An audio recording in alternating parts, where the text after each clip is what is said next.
to Book One when it's all about the books that I read for the last 40 years. And today I have my special guest. He is the author of the book Life Changing Anger Cure, no other than Dr. Mort Orman. Welcome to Book 101, Dr. Martin. Can you please introduce more about yourself?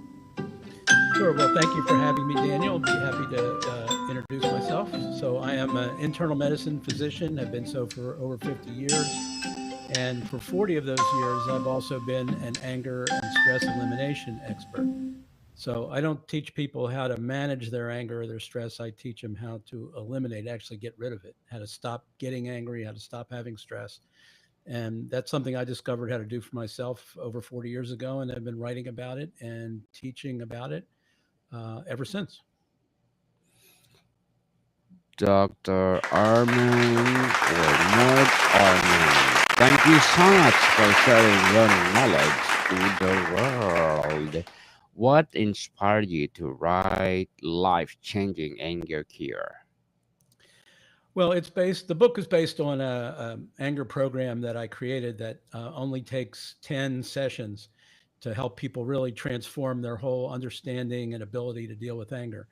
And I took everything I teach in that program and I put it into the book. But the story really goes back 40 years prior to that when I had to deal with my own anger that I had in my younger years as going through medical school and opening up my medical practice. What really got me into that whole area was I had a lot of anger, and I also saw the impact of anger on my patients. The angry patients tended to have more health problems. They would come in and tell me about their relationship conflicts that they were having, or their kids wouldn't talk to them, or they just lost their job, or they got addicted to something. So I would see all these bad effects from being angry and chronically. And I knew that I had my own anger issues, and I didn't want to end up like a lot of my patients were ending up. So that drove me into personal development work, and I did that for a couple of years. And I finally pieced together enough insights about my emotions and how my brain was creating my emotions that I didn't know before and wasn't taught in medical school. That I finally was able to do something about my own emotions and my own relationship conflicts and things like that. So that's what really got me into this work 40 years ago. And I've been enjoying the benefits of those discoveries ever since. And I've been enjoying working with other people and educating people about their emotions and how they get created and things that are currently not being taught today. Dr. Mort, how does your approach differ from traditional anger management techniques? Well, anger management is pretty much what you do after you get angry. And it's a bunch of techniques to show you how to keep the anger that's already been created inside you from being more damaging or damaging in relationships or harming other people or upsetting other people. So there are techniques for how you can calm yourself down and relaxation techniques and punching a punching bag and deep breathing and stuff like that. So it's mostly reducing the symptoms of the anger. Anger elimination, which is what I teach people how to do, deals with the front end. Why are you getting angry? And can you turn it off whenever it starts to occur so you don't have to worry about having to manage anything because you know how to make it go away or you know how to prevent it from happening in the first place. So, and that really requires understanding the causes and how your brain is making you angry, which is invisible. We don't see it, but you can understand, you can learn to appreciate what's going on in your brain whenever you get angry. And that opens up a whole new set of coping strategies for dealing with your own brain, as opposed to just dealing with the symptoms once your brain has gone to work and made you angry. Dr. Mort, why do you believe anger management does not work for everyone? Well, for the anger management actually has been, I mean, it's not that it's not doesn't work. It's limited in what it can do. I mean, when you're dealing with symptoms, you can reduce the symptoms, but it doesn't really help you stop being an angry person. It doesn't keep you from getting angry the next day, or the next week or the next year. So it's very limited in what it can do, and that's why I say it doesn't work as well as if you know how your brain is making you angry, and you know how to get your hands on the controls so you can take charge and stop your anger whenever it starts to rear its ugly head, and keep it from causing mischief in your life, then I think that's a much better approach. And I think if you ask people, which would you rather do? Would you rather manage the symptoms of anger for the rest of your life? Or would you rather learn how to stop getting angry so you don't have to worry about any of that stuff? I think most people would say, hey, I'd rather stop getting angry when the anger isn't serving me in any positive way or it's causing harm in my life or in my relationships. I'd rather not get triggered so easily. I'd rather not get as angry as I get with all the damaging effects that can have. So I think if you ask people, they tell you that's what they would prefer. And anger management really doesn't enable you to do that. Can you explain the core philosophy behind your anger cure method? Sure. Basically, it stems from understanding how the brain works and how it's been working for hundreds of thousands of years ever since we evolved as a species. And very early on, our brain realized that there's just too much data coming in from the world around us, too many data points coming in for it to process them all. So it had to get selective. It had to kind of chunk things down and filter things down to a small, manageable amount of information that it lets us experience, so that then we can make decisions and escape from danger and do other things to keep ourselves alive or reach our goals. So our brain is constantly filtering everything down and leaving certain things out that it doesn't think is important. And we only experience what our brain believes is important for us to see or notice. So the brain's always filtering, and most of our emotions come from a small set of filters that our brain gives us to perceive a situation. So if you look at a situation through, for anger, for example, for three simple filters, that's all you need to get angry. And the filters are very simple. The first one is that you see somebody doing something and you judge it to be bad or wrong, something they shouldn't be doing. So we don't get angry if we think somebody did something wonderful or terrific. It's only if we have a negative judgment. So that's the first filter. The second filter is we assume some hurt or harm or negative impact from the bad and wrong behavior that we perceive. And it could be to us, or it could be to someone we care about, or it could be to a possession or the planet, anything. And then the third filter is a filter of blame, but it's a very narrow filter of blame. So it filters out a lot of stuff. And we only focus on what we see that person who did the bad and wrong thing doing or not doing. And we don't see any other causes that might have contributed to their behavior or lack of behavior. So when you get those three filters and you look at any event or situation in that way, somebody did something bad and wrong they shouldn't have done, somebody was hurt, harmed, negatively impacted, and the person who did the wrong thing was unilaterally responsible to blame, you're going to get the emotion of anger. Your body will then produce the hormones and the chemicals and the neurotransmitters that tell your body to make you feel angry. And that's really, you can take all the complex theories about why people get angry and all the psychological theories and emotional intelligence theories, and you can throw them out the window literally. If you just have the understanding of those three filters, you know exactly why you're getting angry every time you get angry, regardless of what triggers you, regardless of the different things will trigger you than other people. Whenever you get triggered to have anger, it's always going to be because your brain told you to look through those three filters, and that everything you're seeing through those three filters is true.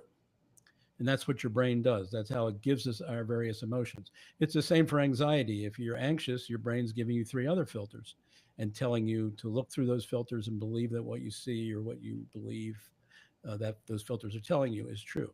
So our brain is constantly filtering everything, and our emotions come from that. And if you know the filter formula for each emotion, you can then get your hands on the controls of what's causing the emotion. And that's what I teach people how to do with anger. That's what the book teaches people how to do. Once you know those three filters, how does that help you? How can that help you make anger disappear whenever it starts to rise within you or you get triggered by somebody? And you can literally do that if you understand that's what your brain's doing to make you angry. Dr. Mort, what are some of the biggest myths about anger that address in the book? Well, the first big myth is that anger is caused by the external events that we see. You see somebody doing something and you think that's what's causing you anger. You don't realize that what's causing you anger is not so much what they're doing or what happens outside of you, it's how your brain is telling you to interpret it and think about it. and understand it through those filters. So the anger is really being generated internally, not externally. And we all know that's true because we've all had experiences where you can be standing next to a friend or a relative and you're both witnessing the same exact event, and one of you will get angry and the other one won't. So it can't be a direct cause from the external event. It's always the internal processing in our brains that produces the anger. So that's the first big myth. And the second another big myth is that, people who've been angry for a long time, well, like I was in my younger years, will often draw the conclusion that, well, I'm just an angry person. That's just my makeup. That's just my personality. I can't do much to change it. Well, that's not true. That's a myth. I was very, very angry in my 20s and 30s. And the last 40 years of my life, I've had very little anger. So once you understand this mechanism and what your brain's doing, you can literally change yourself from being an angry person to a not so angry person. And it's not that hard to do. Like, you didn't have to be a genius to understand those three filters I just explained. Anybody can understand them. You don't have to be a psychiatrist, a psychologist. You only need 6 words to remember those filters. And you should write these 6 words down: bad, wrong, negative impact, unilateral blame. And if you write that on an index card or a sticky note or something like that, or your cell phone, every time you get angry, you pull that out, at least in the beginning while you're practicing to remember them. And you'll know exactly how your brain is making you think about things to make you angry. And that will open the door for you to start questioning those filters and determine whether your brain's telling you the truth or not, and whether that's the truth about the situation or not. Very well said, Dr. Mort. Very well said. What's the first step someone should take when they recognize they have an anger issue? If they're listening to this broadcast, the first step is they should write down the 3 filters: bad, wrong, negative impact, unilateral blame, and put them on an index card or a sticky note. Make a couple copies, have it around where you can get to it when you need it. And the next time you get angry, or the next 20 times you get angry, every time you take out that, when you have a chance, take out that card and remind yourself what your brain just did to you and how your brain told you to look at it, so that make you angry. So that's the first step, is appreciate that every time you're angry, your brain is giving you these 3 filters to look through. And it was invisible. You couldn't feel it. You couldn't see it happening, but that's what your brain was doing. And once you know what's making you angry, now you can start to defend yourself from what your brain is doing. And you can start, the second step is to start to question the truthfulness of those 3 filters. Because remember, the brain is constantly filtering things out, it's leaving things out. So it's not giving you a complete story or a complete picture of what's happening. And you've got to sometimes think a little bit outside what your brain's telling you to recognize what it's leaving out, or what it misconstrued, or gave you a false impression, or jumped to a false conclusion. Your brain does that all the time. And if you know what the 3 things it's doing to you, you can question each of those and start interrogating your brain and finding out where it has blind spots and where it missed things, or where it filtered stuff out that was relevant that you didn't see right away. And then when you start to see the broader picture, a lot of times your emotion will just completely go away because you're seeing everything differently and it's no longer upsetting, because now you have missing puzzle pieces that you didn't have before. Dr. Mort, how do early life experiences contribute to chronic anger problems? Well, our early upbringing has a lot to do with how intense those filters are, how our brain gets conditioned to see things in certain ways. If you grow up in an angry family where your parents are angry, or your siblings are always angry, or your friends are always angry, or you listen or expose yourself to a lot of angry input, in social media and television and stuff like that, that can affect your brain. That can make it more likely your brain will see things in those ways, and that you will have more anger yourself. And in some families, in some cultures, anger is kind of glorified, and people think it's great, to feel a lot of anger. And it's actually, if you look at it honestly, it's usually pretty destructive. Occasionally, anger can be beneficial and helpful, but I would say 85, 90% of the time, it's usually causing damage to our health, damage to our relationships, damage on our jobs, our careers, can get us in legal trouble. All kinds of bad things can happen when we have a lot of chronic anger. What role do forgiveness and acceptance play in curing anger? Well, forgiveness. One of the reasons why people find it hard to forgive is because they don't have the three filter understanding of how their brain is often tricking them when they get angry. And if you continue to believe the three filters are true, you're not going to be able to forgive. The only way we truly forgive is when we realize that, oh, I thought the situation was this, but now I see it differently. Now I understand it differently. I thought somebody's motive was one way, but now I see maybe it was another way. When you see the situation differently, forgiveness happens automatically. You don't have to do anything. You don't have to work at forgiving. What you do have to work at is taking on your brain and the way it's telling you to look at things and figuring out where that may be faulty. And that's the secret to understanding how to forgive. So forgiveness is the flip side of anger.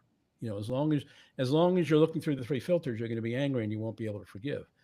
When you see that the three filters are inaccurate in some way, or one or more of them is, forgiveness, your anger will drop away and the forgiveness will happen automatically without you having to do anything to make it happen. And it'll be real, true forgiveness, not just saying you forgive when you really are still angry inside. Dr. Mart, what will be your short term and long term goals in writing? So I have that the book that we're talking about today was my 23rd book that I've written. Not all about anger, but about a lot of different stress topics. And I've got three more that I'm working on right now.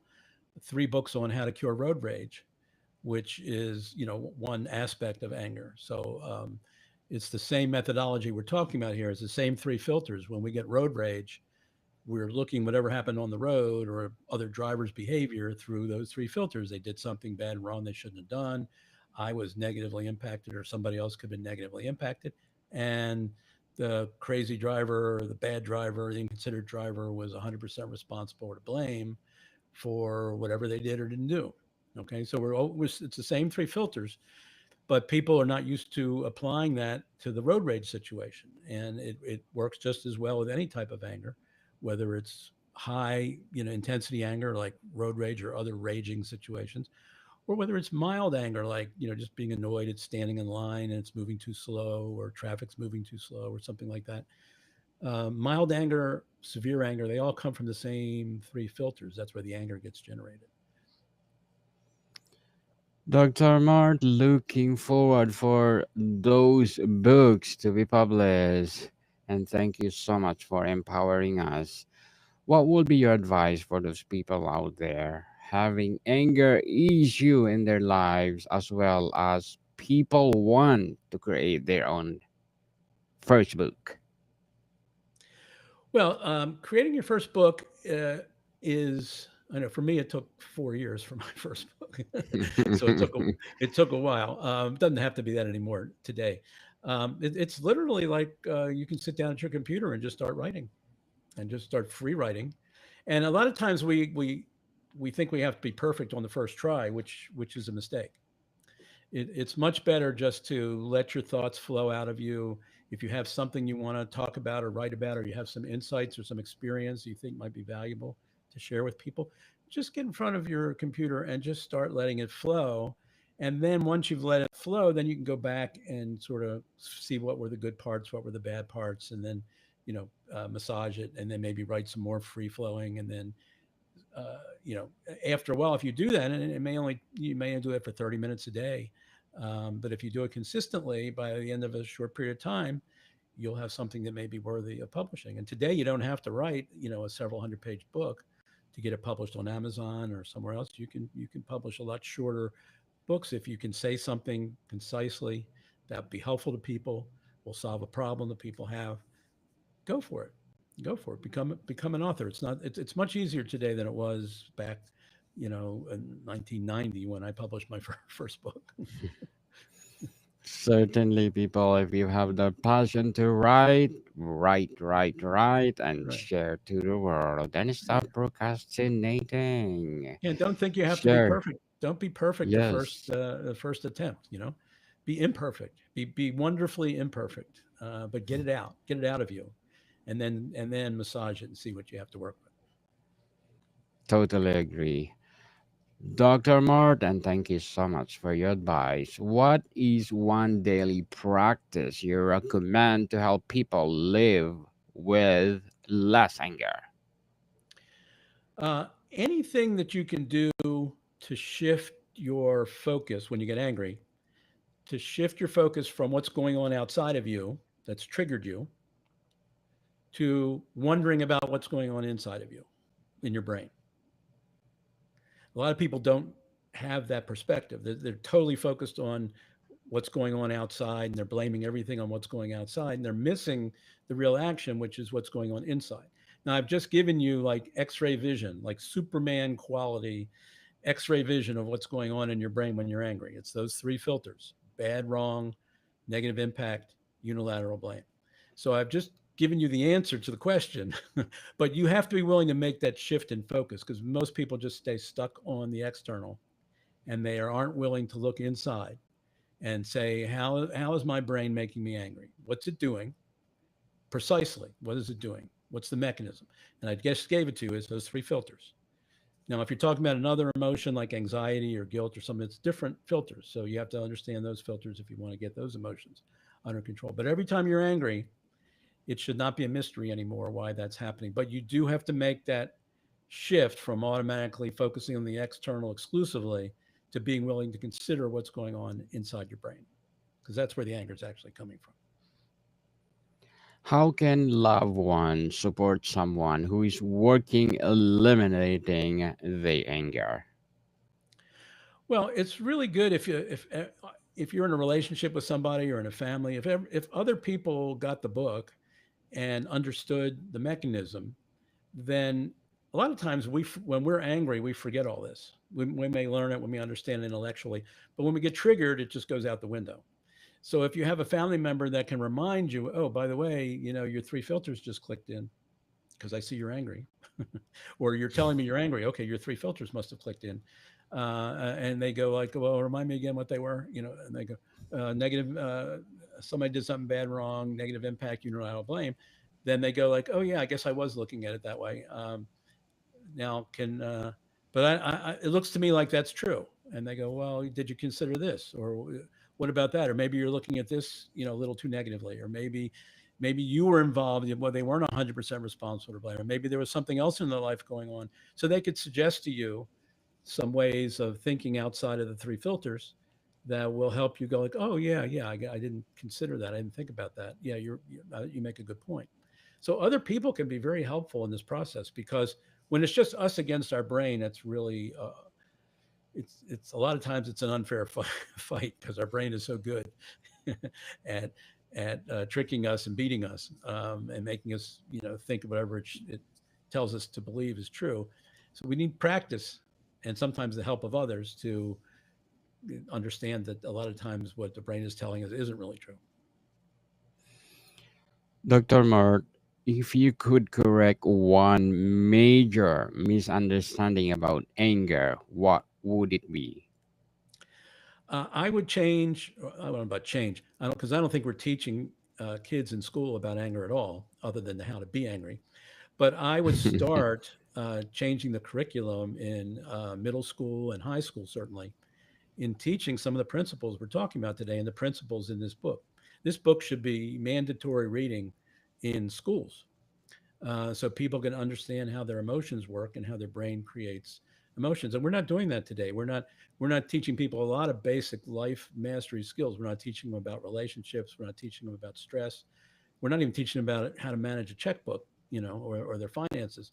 We certainly should be teaching them about emotions. And this would be a great change in education if we could get books like this into the mainstream education system where kids and teachers could start learning these principles, discussing these principles, and using them in situations where anger flares up in the school setting. Totally agree with you, Dr. Mart. Before we wrap up our discussion for today, I'm inviting you to please do listen to my other podcast, Food 101 in its fifth season. People, fifth season, which have Alexander, one of the specialty chef in one of the five-star hotel in downtown Toronto. Please do listen to our latest episode. We are reading our letter senders all over the world. So please do listen. Food 101, wherever you listen your podcast. Dr. Mart, what do you hope readers will feel or experience after completing life changing anger cure? My hope is, and I state in the book, the reason I wrote it is that when you finish reading this book, you will be empowered, not just to understand how your brain is making you angry, but you'll now have the ability, you'll have the knowledge and tools to take charge of that process and be able to turn your anger off whenever it's not serving you, whenever it's causing problems in your life or in your relationships or with your health or in your job. You'll have control over your anger instead of the way it is for most people today, is where anger controls them and they're kind of at the mercy of their anger. So I want people to be in full control of their anger. So when it's helpful for them or useful for them, they've got it and they can keep it. But when it's harmful or causing damage or potentially causing damage, they know exactly how their brain's making them angry. They know exactly how to step in and turn that around so that the anger goes away very quickly. Doesn't last even hours, not to mention days and weeks and years, which it does for some people today. So I'm hoping this will be a cure for many people, a literal cure, where they'll be able to cure their unwanted anger um, uh, when it pops up in their life. Dr. Mort Orman, thank you so much for sharing your knowledge to the world. And we are hoping for more and more and more empowering books to come. So, can you please invite our listeners to support all your books? Yes, please do. And a good way to a good way to be in touch with me is at my website. That's docorman.com, DOCORMAN.com. Yes, people, let's support Dr. Mort Orman because if you support him, I've said more and more and more empowering books to come. So, Dr. Mort, thank you so much for your time. Thank you very much for having me, Dana. More to come, people. See you soon.